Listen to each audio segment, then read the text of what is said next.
بسم الله الرحمن الرحيم. الحمد لله كفى وسلام على عباده الذين اصطفى. أما بعد، أعوذ بالله من الشيطان الرجيم. بسم الله الرحمن الرحيم. كل نفس ذائقة الموت ثم إلينا ترجعون. وقال تعالى في مقام آخر: كل نفس ذائقة الموت وإنما توفون أجوركم يوم القيامة فمن زحزح عن النار وأدخل الجنة فقد فاز وما الحياة الدنيا إلا متاع الغرور. وقال تعالى: كل شيء هالك إلا وجهه له الحكم وإليه ترجعون.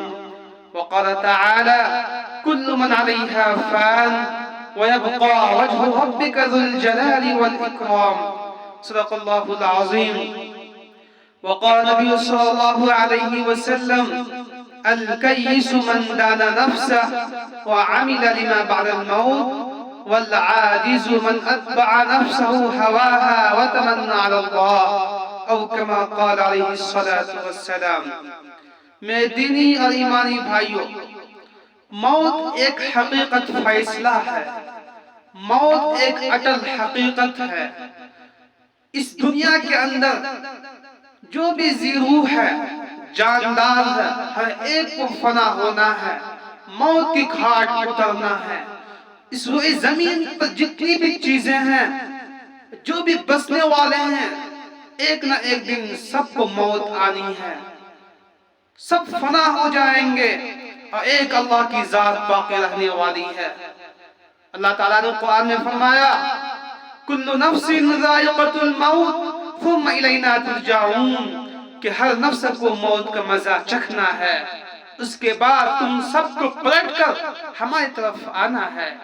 اور دوسری جگہ فرمایا: کل نفس ذائقۃ الموت وانما توفون اجورکم یوم القیامہ فمن زحزح عن النار وادخل الجنة فقد فاز وما الحیاة الدنیا الا متاع الغرور، کہ ہر نفس کو موت کا مزہ چکھنا ہے اور قیامت کے دن تم میں سے ہر کسی کو پورا کا پورا بدلہ دے دیا جائے گا۔ جس کے جو اعمال ہوں گے نیک و بد، اس کے لباس تم سب کو پورا پورا دے دیا جائے گا۔ تو جو شخص جہنم کے آگ سے بچا لیا گیا اور جنت میں داخل کر دیا گیا، در حقیقت وہی کامیاب ہے۔ اور ایک جگہ اللہ نے قرآن میں فرمایا: کل من علیہا فان وَيَبْقَى وَجْهُ رَبِّكَ ذُو الْجَلَالِ وَالْإِكْرَامِ، کہ اس روئے زمین پر جتنی بھی چیزیں ہیں سب فنا ہو جائیں گی اور ایک اللہ کی ذات باقی رہے گی۔ Everything is mortal in this world and Allah is immortal، کہ اللہ کے علاوہ ساری چیزیں اس دنیا کے اندر سب فنا ہو جائیں گی اور ہم سب کو بھی موت آئے گی، ہم سب کو بھی ایک نہ ایک دن دنیا چھوڑ کر جانا ہے۔ اس دنیا میں کوئی بھی رہنے کے لیے نہیں آیا ہے، ہر شخص مسافر کی طرح ہے۔ اس دنیا کو چھوڑ کر ہر کوئی سفر آخرت کی طرف کوچ کر جائے گا۔ لیکن آج ہم سب سمجھتے ہیں کہ دنیا ہی سب کچھ ہے۔ دنیا میں آپ جتنا بھی آپ کچھ کر لیں، مال دولت کما لیں، آپ کتنے امیر ہو، آپ شاہ ہو، بادشاہ ہو، حاکم ہو، چاہے جو بھی ہو، ہر ایک کو موت آنی ہے۔ موت ہی ایک ایسی حقیقت ہے جس کا آج تک کسی نے انکار نہیں کیا، یہاں تک کہ انکار کرنے والوں نے خدا کا بھی انکار کر بیٹھا، جس کو آج ہم دہریہ، ملحد، کمیونسٹ کہتے ہیں۔ لیکن جب موت کی بات آتی ہے تو ہر ایک کو سر جھکانے پر اور گھٹنے ٹیکنے پر مجبور ہونا پڑتا ہے کہ موت آنی ہے۔ چاہے جو بھی ہو، اپنے وقت کا بادشاہ ہو، چاہے وہ فرعون ہو، حامان ہو، قارون ہو، شداد ہو، جو بھی ہو، ہر ایک کو موت جو آ کر رہی، موت نے اپنے شکنجے میں جکڑ کر رہا۔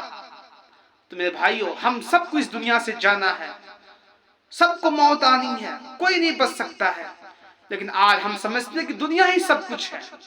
آپ دنیا میں چاہے جتنی بھی لنترانی ہانک لیں، آپ کے پاس روب داب ہو، کر و فر ہو، جاہ و جلال ہو، لا و لشکر ہو، آپ کے پاس اسلحہ ہوں، افواج ہوں، پولیس ہوں، سب کچھ ہو، لیکن ملک الموت جب آ جائے گا آپ کی روح قبض کرنے کے لیے تو آپ بے بس ہو جائیں گے، آپ کچھ نہیں کر سکتے۔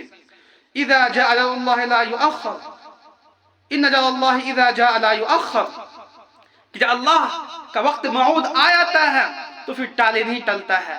اذا جاء اجلهم لا يستأخرون ساعة ولا يستقدمون، جب موت کی گھڑی آ جاتی ہے تو ایک پل کے لیے، ایک لمحے کے لیے بھی آپ نہ آگے بڑھ سکتے ہیں نہ پیچھے ہٹ سکتے ہیں۔ جو وقت موعود آ گیا تو بس اب آپ کو دنیا چھوڑ کر جانا ہے۔ اسی لیے اللہ رسول صلی اللہ علیہ وسلم نے ارشاد فرمایا الکیس من دان نفسہ وعمل لما بعد الموت، کہ عقل مند شخص وہ ہے جو اپنا محاسبہ کرے اور موت کے بعد جو چیز کام آنے والی ہے یعنی نیک اعمال، اس کی تیاری کرے، سفر آخرت کی تیاری کرے، سفر آخرت کے لیے توشے تیار کر لے۔ والعاجز من اتبع نفسه هواها وتمنى على اللہ، اور بیوقوف بدھو نکما شخص وہ ہے کہ جو تمنائیں کرے، اپنے خواہشات، اپنے نفس کی غلامی کرے، اپنی خواہشات کی پیروی کرے، اس کے بعد موت کے بعد پھر تمنائیں کرے، تو اب اس دن تمنا کرنا اور کاش کرنا کچھ بھی نفع نہیں دے گا، کام نہیں آئے گا۔ جس طرح سے آپ اگر بوڑھے ہو گئے ہوں، آپ جوانی کی تمنا کریں، خواہش کریں، اچھا کریں، تو آپ کی جوانی واپس لوٹ کر نہیں آ سکتی ہے۔ کسی شاعر نے کیا خوب کہا ہے لیت وہل ینفع شیئا لیت شبابا ضوع فاشتریت، کہ کاش کرنا میرا کچھ نفع بھی دیتا، کاش کی جوانی بکتی تو میں خرید لیتا۔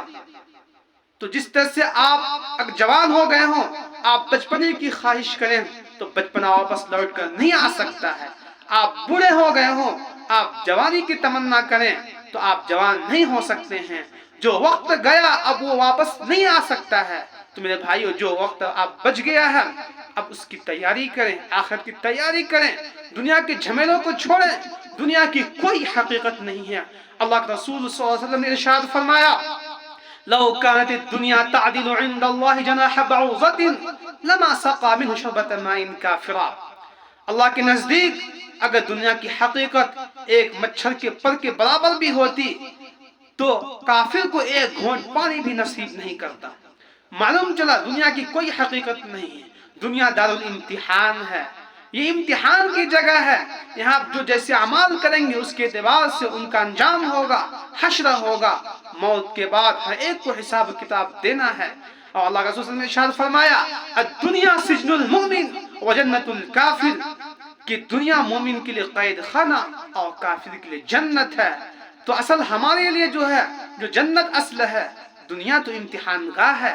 ہمیں تو یہاں اپنے آپ کو بچا کر رکھنا ہے، چوکنا رہنا ہے، گناہوں سے اپنے آپ کو بچانا ہے، ہمیشہ موت کی فکر کرنی ہے، آخرت کی تیاری کرنی ہے، اور وہاں پہ آپ جو نیک اعمال کیے ہوں گے دنیا میں وہی کام آئیں گے۔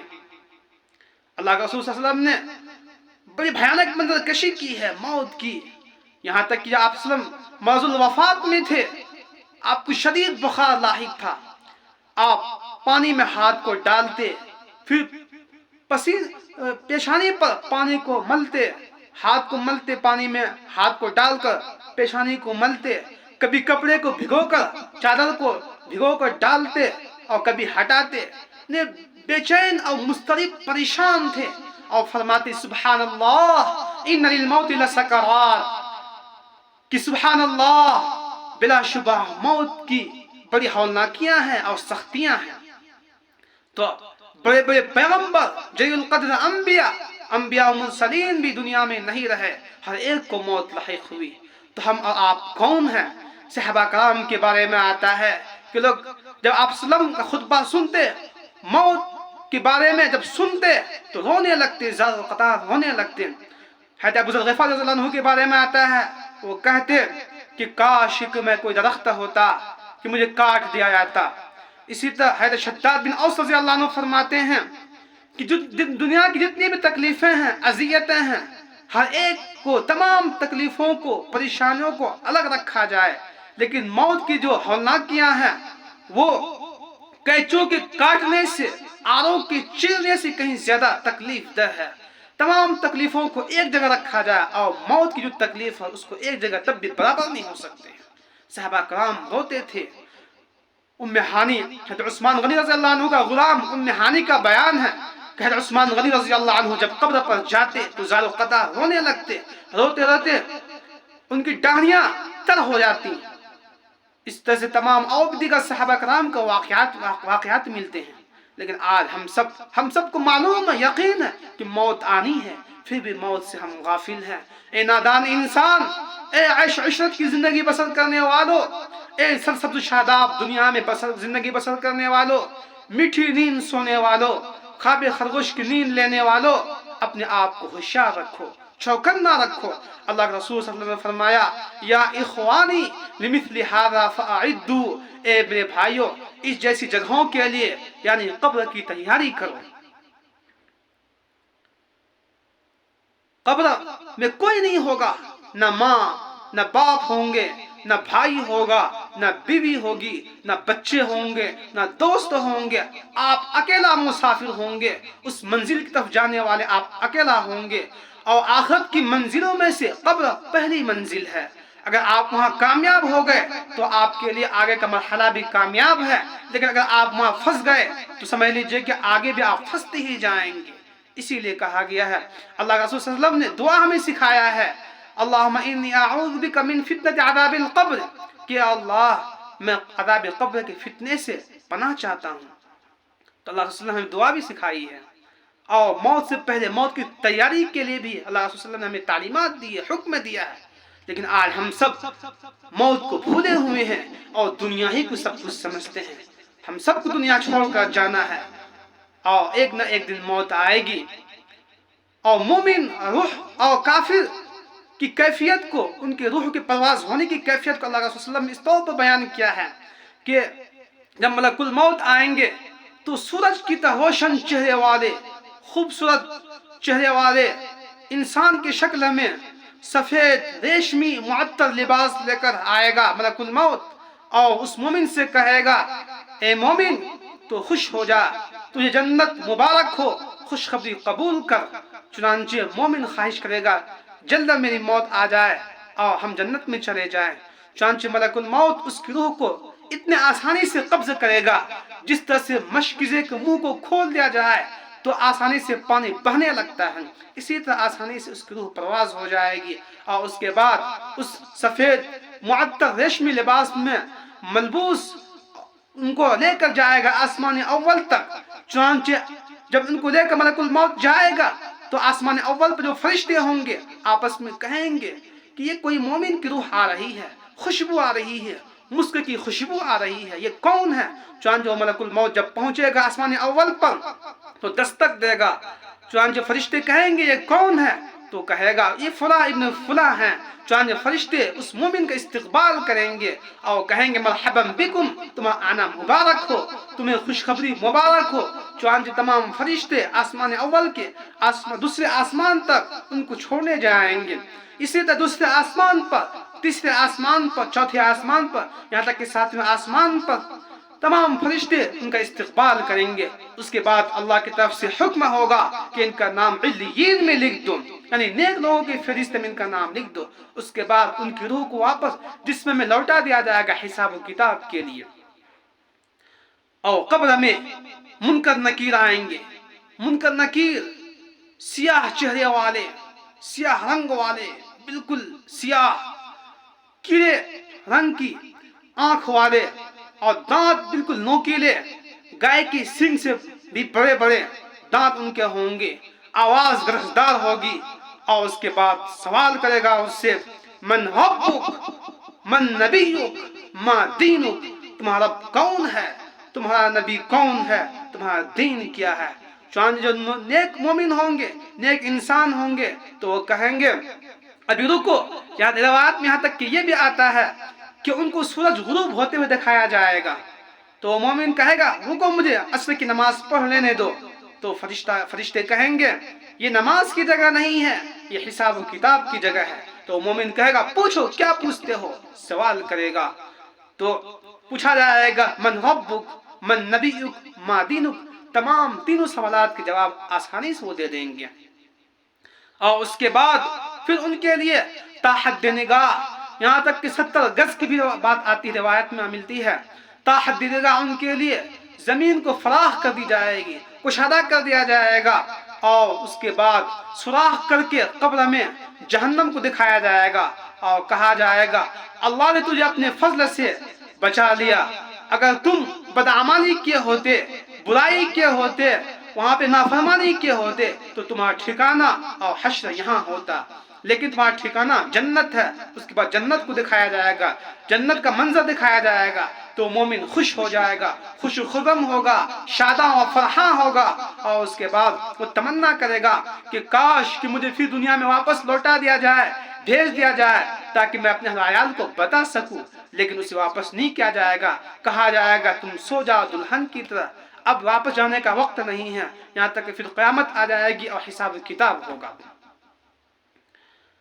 اور روایت میں یہ بھی آتا ہے کہ ایک قبر میں ایک نیک انسان اس کو دکھائی دے گا، تو وہ پوچھے گا تم کون ہو؟ تو وہ کہے گا میں تمہارے نیک اعمال ہوں، اللہ نے تمہیں جنت دیا ہے تمہارے نیک اعمال کے بدلے میں، تجھے خوشخبری قبول ہو۔ اس کے بعد وہ مومن خوش و خرم ہو جائے گا، اور جو کافر ہوں گے، منافق ہوں گے، اس کے بارے میں روایت میں آتا ہے کہ ملک الموت بالکل سیاہ چہرے والے، ٹاٹ کا بدبودار لباس کفن لے کر آئے گا، اور اسے کہے گا اے خبیث روح، اے مغضوب روح، تمہیں جہنم قبول ہو، جہنم کی خوشخبری سنائے گا، تو وہ کافر پریشان اور ہکا پکا ہو جائے گا، حیران ہوگا، مضطرب ہوگا، بے چین ہوگا اور خوف زدہ ہوگا، ان کی روح نکلنا نہیں چاہے گی جسم سے، لیکن فرشتے ان کو جبرن زبردستی کھینچ کر اس کی روح کو قبض کریں گے۔ والنازعات غرقا، قسم ہے ان فرشتوں کی جو جسم میں ڈوب کر روح کو نکالتے ہیں، جان کو نکالتے ہیں، اور اس کے بعد ان کو اسی بدبودار لباس میں لے کر جائے گا آسمان اول تک، تو اس کی بدبو آ رہی ہوگی، تو فرشتے کہیں گے یہ کس منحوس انسان کی بدبو آ رہی ہے؟ تو آسمان اول پر جب فرشتے پہنچیں گے، ملک الموت پہنچیں گے، دستک دیں گے، تو فرشتے کہیں گے یہ کون انسان ہے؟ تو ملک الموت کہے گا کہ فلاں ابن فلاں ہے، تو کہا جائے گا تمہارا آنا نامبارک ہو۔ اس کے بعد دروازے ان کے لیے نہیں کھولے جائیں گے، یہاں تک کہ آسمان اول سے ان کو پٹخ دیا جائے گا، اور اس کے بعد پھر ان کی روح کو جسم میں واپس لوٹا دیا جائے گا قبر میں حساب و کتاب کے لیے۔ منکر نکیر سوال کرنے آئیں گے اور سوال کریں گے من ربک، من نبیک، ما دینک، تو سبھی سوالات کے جوابات میں وہ کہے گا ہا لا ادری، میں کچھ نہیں جانتا، ہائے افسوس میں کچھ نہیں جانتا۔ اس کے بعد اس کے لیے جہنم کے دروازے کھول دی جائیں گے، 99 اژدہے مسلط کر دیے جائیں گے، اور بہرے گونگے فرشتے ان پر گرز دے کر مسلط کر دیے جائیں گے۔ اور گرز کے بارے میں حدیث میں آتا اللہ کے رسول نے فرمایا کہ گرز ایسا ہتھیار ہے کہ جو اگر ایک پہاڑ پر مارا جائے تو وہ پہاڑ ریزہ ریزہ ہو جائے گا، اتنا وزنی اور بھاری بھرکم ہوگا، اس سے وہ بہرے گونگے فرشتے مارتے رہیں گے ان کو، اور 99 اژدہے مسلط کر دیے جائیں گے، کیڑے مکوڑے ہوں گے ان کو نوچیں گے، کھائیں گے، بچھو ہوں گے ان کو ڈسیں گے، سانپ ہوں گے ان کو ڈسیں گے، اور بچھو ان کو ڈنک ماریں گے، تو یہ تمام عذاب اس کافر کو دیا جائے گا۔ اور وہ کافر پھر ایک سیاہ رنگ والا انسان دکھائی دے گا، تو یہ کافر پوچھے گا تو کون ہے؟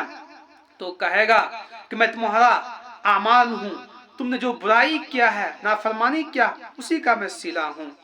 تو اس کے بعد وہ کہے گا، تمنا کرے گا کہ یا اللہ قیامت قائم نہ کرنا، لیکن اس دن ان پر قیامت قائم بھی ہو جائے گی اور ان کا عذاب دیا جاتا رہے گا، تو پریشان ہوں گے۔ تو میرے بھائیوں، اب آپ خود سوچ لیجئے آپ کو کیا کرنا ہے۔ اگر آپ چاہتے ہیں کہ آپ عذاب قبر سے بچیں، وہاں پہ آپ کے لیے حساب و کتاب آسان ہو، تو آپ کو اللہ کے احکامات کو اپنانے ہوں گے۔ اور ہم سمجھتے ہیں کہ یہ 3 سوال بہت آسان ہیں، میرے بھائیوں ان 3 سوالوں کے جواب دینا آسان نہیں ہے، آسان انہی کے لیے ہے جس نے حقیقت میں اللہ کی باتوں کو مانا ہوگا۔ من ربک میں اللہ تعالیٰ کے احکامات تمام آ گئے، الوہیت، ربوبیت، توحید کی تعلیم آ گئی، یعنی اللہ ہی کو حاجت روا مشکل کشا سمجھا ہوگا، اور اللہ ہی کے لیے نماز پڑھا ہوگا، روزہ رکھا ہوگا، زکوٰۃ دیا ہوگا، حج کیا ہوگا، غریبوں کی مدد کیا ہوگا، یتیموں مفلسوں کی مدد کیا ہوگا، صلہ رحمی کیا ہوگا، حسن سلوک کیا ہوگا، نیک اعمال کیا ہوگا، اللہ کے لیے، اللہ کی رضا کے لیے، اور اللہ کے ساتھ کسی کو شریک نہیں ٹھہرایا ہوگا، تو یہ تمام چیزیں اس میں آ گئیں۔ اور من نبیک، یعنی اللہ کے رسول صلی اللہ علیہ وسلم پر ایمان لایا ہوگا، اللہ کے رسول صلی اللہ علیہ وسلم کی تعلیمات کو اپنایا ہوگا، آپ کی الہی شریعت کو اپنایا ہوگا، آپ کی سنت کو اپنایا ہوگا، آپ کو نبی پر حق سمجھا ہوگا، آپ کی الہی تعلیمات کو اپنایا ہوگا، تو وہی ان تمام سوال کا جواب دے پائے گا۔ اور ما دینک، یعنی دین جو اللہ کے رسول صلی اللہ علیہ وسلم دین لے کر آئے ہیں، شریعت لے کر آئے ہیں، اس شریعت اس دین کو اپنایا ہوگا، اور دوسروں کے دین کو نہیں اپنایا ہوگا، دوسرے کے طریقے کو، مذہب کو اختیار نہیں کیا ہوگا، دوسروں کے ریلیجس کو، تہذیب کو، تمدن کو نہیں اپنایا ہوگا، بلکہ رسول صلی اللہ علیہ وسلم کو لائی تعلیمات کو، آپ کی لائی شریعت کو، آپ کی بتائی باتوں کو مانا ہوگا اور عمل پیرا ہوگا، تو وہی ان تمام سوال کا جواب دے پائے گا۔ یعنی پورا دین ان تمام 3 سوال کے اندر پورا دین آ گیا، تمام چیزیں آ گئی۔ ہم سمجھتے کہ بہت آسان ہے، اتنا آسان نہیں ہے۔ انسان دنیا میں جو کرتا ہے اسی اعتبار سے ان کے ساتھ معاملہ کیا جاتا ہے۔ یہاں تک کہ واقعہ ملتا ہے کہ ایک شخص تھا جو کاروبار کرتا تھا، زندگی بھر اس نے کبھی نماز نہیں پڑھی، کبھی کوئی عمل نہیں کیا، نیک عمل نہیں کیا، کاروبار کرتا تھا، کچھ بیچتا تھا تو وہ بولی لگاتا تھا۔ مثال کے طور پر آپ کوئی کاروبار کر رہے ہوں، کچھ فروخت کر رہے ہوں، آپ آواز لگاتے ہیں کہ 2 روپے میں یہ لے لو، یا 2 آنے میں یہ سامان لے لو، تو بتایا جاتا ہے، واقعہ ملتا ہے کہ اس شخص کی جب موت آئی تو جب کلمہ پڑھایا گیا، جب کلمے کی تلقین کی گئی، تو اس شخص کی زبان سے کلمہ نکل ہی نہیں رہا تھا، بلکہ وہی لفظ نکل رہا تھا جو ہمیشہ کہا کرتا تھا پوری زندگی، جو چیز بیچتا تھا آواز لگاتا تھا